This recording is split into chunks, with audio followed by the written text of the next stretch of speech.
Hey guys, Enigmatic Mr. L here with a video where I wanted to go over the worst skills in each Fire Emblem game. So a couple of rules. Obviously, we're only going to be looking at Fire Emblem games that have a skill system. So the first three Fire Emblem games, Binding Blade and Blazing Blade, as well as the DS Arcanea games are all going to be excluded.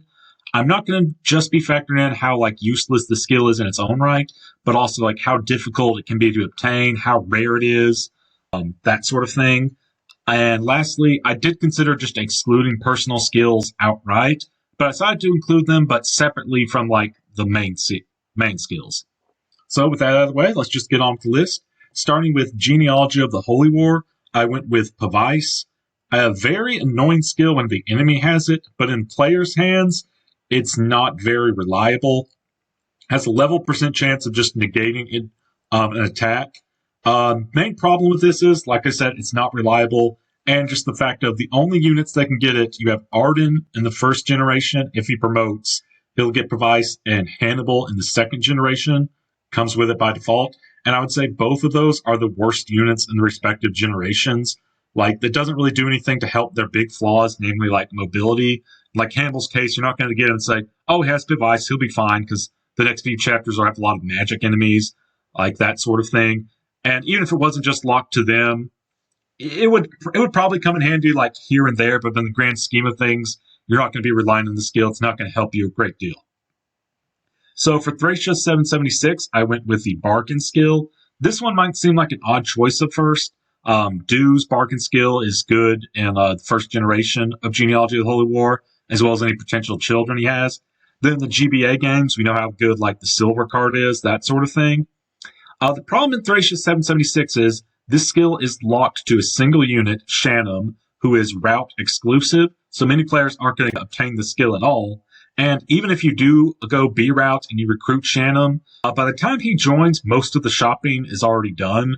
There is a secret shop in the penultimate or the chapter 4 of that, where you can get stat boosters, but it requires a members card to get, which is extremely annoying and tedious to get. Most players aren't going to get it. And, of course, the big nail in the coffin for, Bargain, particularly in Thracia 776, is you don't actually do a lot of shopping. You mostly just get, your equipment and gear by, capturing and releasing foes, that sort of thing. So Bargain, while it has a very small, niche use, there is a shop in the chapter right after Shanum joins. It has a very small niche use. That's not cutting it when compared to the other abilities that have way more practical benefits, in my opinion.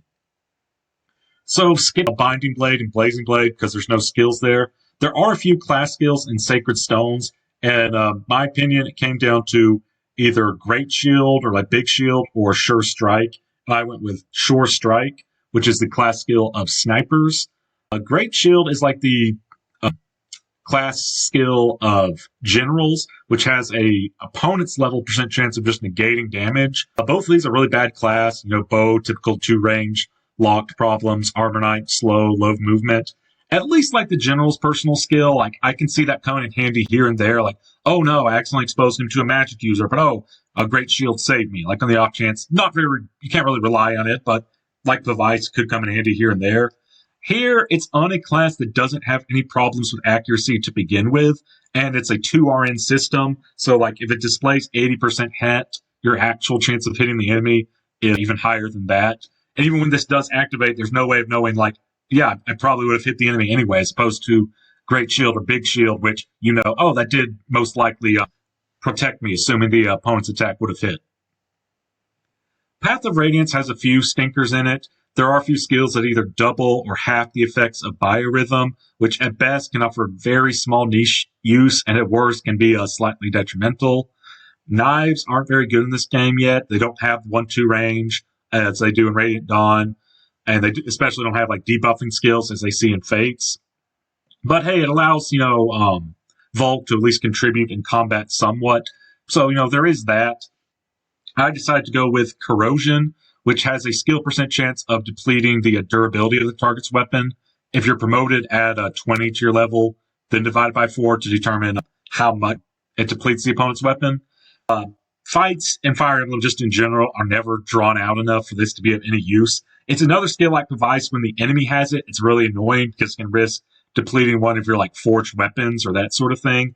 But in your hands, like any combats, like any enemy is going to survive maybe one round. Is going to survive one round, maybe one round of combat, maybe two. That's going to be it. And in some cases, this can be like actively detrimental. Like when you're in Clash, and the boss name, I think it's like Bertram. He has a rune sword he can drop. If this activates on him, you'll get even less uses of that once he drops it and you get it like in your inventory. So there is that. At best, it's just like a worthless joke. At worst, it's just slightly detrimental to your army. Next, I have Radiant Dawn, which again sees the return of some truly pathetic skills, but newly added in this game is something that's actively detrimental. Mercy, she doesn't have it in part 2. She comes with it beginning in part 4. And if you're like me, you probably forget to take it off her and then realize, oh wait, why am I the enemy surviving? You reset the chapter to take it off of her. Always leaving the target with 1 HP can be like very marginally useful if you want to like feed kills to someone else. But when Valentia joins with it, she's available for 2 chapters before you head into the tower with your squad. At this point, you probably don't have any like training projects underway. So it would, even then, like if you got this, like it had a lot more availability, it was at the most of the game, you're probably off better not using it, but especially it's only available for like 2 chapters before like the tower, those endgame chapters, and that's it. So not the best, very limited time to use it, not the best ideal time to using training projects. Just actively detrimental. You're better off just taking it off of Valencia's inventory. For Fire Emblem Awakening, I decided to go with Underdog, which is a class skill of the Villager. So some major problems with this skill is that it's locked to the Villager class. The only characters that have access to that are Donald and his potential offspring. Maybe Robin, I'm not sure, but either way, Robin has so many options available to them with all the classes, you're better off not using it. So Donald, starting out, is a very like bad unit, terrible base stats, like the worst in the game. His only real notable base stat is luck, which is next to useless. He has limited class options because his reclassing options are fighter and mercenary, which both share hero as promoted class. He has less potential skills as other units, and his stat caps are less than other units as well. You're going to want to, when he first starts training, he'll have to give up his lance rank forever and have to start over again with like E rank weapons again. So problematic there. Also, just if you do decide to use Donald, once he hits level 10, you're better off just getting him out of his terrible villager class so you can start working on his sword and or axe rank, that sort of thing, as opposed to sticking around for 5 more levels to get Underdog, which you get Villager at level 15. Plus 15 hit and plus 15 avoid is nice. It's not something that's like actively detrimental, but as it only works if your level is less than the opponent's level. As Donald starts to grow, if you decide to invest in him again, like armed thrifts, that sort of thing, he'll eventually like grow, and he'll probably be like matching the enemies in level or outclassing them, and then this just skill becomes useless. Could have a small niche use, like if Donald started with it right from the get-go, but you know he has to have aptitude already just to have him somewhat worth training. So I kind of get why he didn't have 2 skills right off the bat, but by the time you get this, it's already like outlived its potential worth. You're better off just once Donald hits level 10, just changing him to another class and not bothering to get Underdog. So Fire Emblem Fates, I think, has 2 big contenders. One is Foreign Princess, which is the exclusive skill of Azura. She gets at level 35 in her Songstress class, so it's already very limited. Only Azura can do it at level 35. If you're like me, you read the description and think like, oh, it's just -2 damage to units within 2 spaces. They're like from Vala or something like that. But no, it's only for castle battles. So in the main campaign, it is 100% worthless. So I can definitely see why someone would pick that. But in my opinion, something that's even worse than worthless and is actively detrimental most of the time, I decided to go with Gamble. This does grant a plus 10 critical hit rate, but at the cost of -10 hit rate, it's one of the skills like I will actively remove it. Even like before I hit like the skill cap limit, like I have 5 skills, like as soon as I get Gamble on say like Arthur or something, that thing I take off ASAP. After Charlotte joins, like take like chapter 13. After that chapter, I like take it off of her. You can do some funny, like gimmicky, like crit builds, but you're better off just stacking like active, like damage buff skills to like so you don't have to rely on crits. And that having shaky hit rates on like class with axes, not known for like their best accuracy already. It's just an actively detrimental skill that you could argue Form Prince is worth because it does nothing. This at least does something, and in some of those cases can be positive. But when, in my opinion, when most of the time this is actively negative, I would say this is Fate's worst skill. Speaking of Fate skills that are actively detrimental, another skill I have is Saizo's personal skill, Pyrotechnic. Basically just turns Saizo into like a suicide bomber. Now, granted, when he initiates combat, when his HP is like 50% less, he and all foes within 2 tile radius lose 20% of the max HP. That cannot kill him or the enemy, if memory serves, but it can put him very like close to killing. It's one of those skills I would take off if I could, but it's a personal skill I can't. Like shoutouts to like Azama's personal skill. Adjacent foes deal like half damage if the user is unarmed. Which, granted, you're probably not going to be making use of that skill. If he has a staff, you're probably just going to have him in the back lines. Or if he has a weapon, you don't use it. But at least that's not actively detrimental. Saizo's, I think, is. Next, we have Echo Shadows of Valentia, where I just went with Half Bow, which is the class skill of Barons. And if you have the DLC, they're a promoted form. I think it's like Spartans. So as the name suggests, you take half damage from bows. Now, like the past few skills, this isn't detrimental. It's fine. It doesn't really take up an ability slot because it's just like a class skill. Problem is, you're dealing with Armor Knights, generally not the best in Fire Emblem all around. Forsyth, when you get him, is kind of a training project. Lucas is kind of good for a bit, but then you're likely to stop training him in favor of other units. And because it's just like half damage against bows was never something like the Armor Knight was having trouble against. They already have high defense. They more have trouble against magic. And this is a game where you can't deal 0 damage. So they always take 1 damage. So likely bows go Tink for next to no damage. And thanks to the skill, they'll still go Tink for next to no damage. And not the worst thing in the world. I guess it is in some marginal use. Could be helpful here and there. But it's nothing very helpful.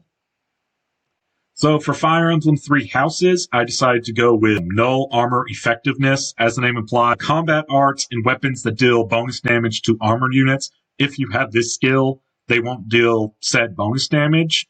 So already that's very niche. Not a lot of combat arts, deal on the enemy side, deal effective damage to Armor Knights, don't have many like Armor Slayers, that sort of thing. But the real kicker is that this skill came in like if you invested in heavy armor, say like D or something, like, or on your way to getting weight -3, weight -5. It might be like a filler thing here and there as you're still like working up abilities. You unlock this at heavy armor level S+. That is so out of the way and so rare that it's just basically useless. Other like the null effective skills like flying and riding, they're not great either. At least flying, bow users are fairly common if you bother to unlock it. That has some marginal use. The null effective riding effective weapons aren't very common, but you get some good skills like in the riding class line or investing in riding. You get movement +1 at A+. So if you go a little bit further to S+, you can get that. That's something, I guess. And more like classes in general are on mounts than there are like heavy armor classes. Still very useless, but I would say that this is probably the most useless skill in the game. In terms of personal skills, I went with Raphael's personal skill, Goodie Basket. I had a luck percent chance to restore 10% HP at the start of the turn. So, in addition to the fact this is almost never going to actively help you, it's a luck percent chance, it's not reliable. Even if it does happen, it doesn't restore much HP. You're better off using vulneraries, healing, that sort of thing. It can actively be detrimental if you're playing around with like low HP thresholds for like skills like Wrath or like Defiant Crit, that sort of thing. So it's not likely those are going to happen, but the fact that this skill is so niche to begin with and has a chance to be actively detrimental to your battle strategies, I think makes it the worst personal in the game. In Fire Emblem Engage, I went with Reforge, which is the class skill of the Royal Knights. So if your the user is adjacent to an ally that gets broken during enemy phase, to get break, this will take -10 HP to the user and fix that break condition. So, for example, say you have Amber in Royal Knight class next to a Lear, and a spear fighter goes up to Lear, wielding a sword, breaks him. At the end of that combat, Alfred will lose 10 HP and Alir will be restored. But then the problem is another Lance Fire just comes and breaks him again. Alir still doesn't get a chance to counterattack. And in that case, Amber would lose 10 HP in both rounds. If this did do something like minus 10 HP and the effect was instant, like Alir could instantly fight back on the insane enemy that breaks him, that would have still marginal use. That would be something. But as it is, most of the time, this skill is just going to like drain 10 HP from the user, and that's it. Like if only one enemy attacks and breaks, it's minus 10 HP for no benefit. If multiple enemies attack, if they both break, it's just going to be like minus 20 HP. So this has like such niche use, and it's actively like a liability. And because it's a class skill, you can't take it off. That's why I think it's the worst of the basic skills in the game. In terms of personal skills, I decided to go with Vander's. I think it's like Alabaster Duty. Plus 5 crit to him and Alir when the two are together. So plus 5 crit is extremely unreliable. It's not like killer weapons, like plus 30 crit, that sort of thing. We're talking about a 1 in 20 chance of this thing activating. At least on Clan and Fram's, their personal skill next to Alir is like plus 10 hit, plus 10 avoid or dodge, that sort of thing. That's at least more impactful 1 out of 10 times. And both of those are better like long-term units.